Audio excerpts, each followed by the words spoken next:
नमस्कार, माझं नाव Santosh Bhimrao फासगे, बापदेवनगर colony number 4 राहायला।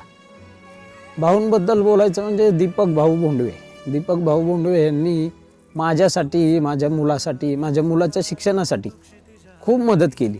त्याच्यानंतर दुसरा मुद्दा म्हणजे रेशन कार्डचा। आज रेशन कार्डसाठी आपण किती चक्रा मारतो, किती त्रास होतो हे सर्वसाधारण जनतेला सगळ्यांना माहिती, पण भाऊंनी प्रत्येकाच्या हातात रेशन कार्ड आणून दिलं। ही इतकी महत्त्वाची गोष्ट, आज त्याच्यासाठी मी मनापासून त्यांचे आभार मानतो आणि भाऊच निवडून येतील आणि भाऊच नगरसेवक होतील ही माझी मनापासून इच्छा आहे।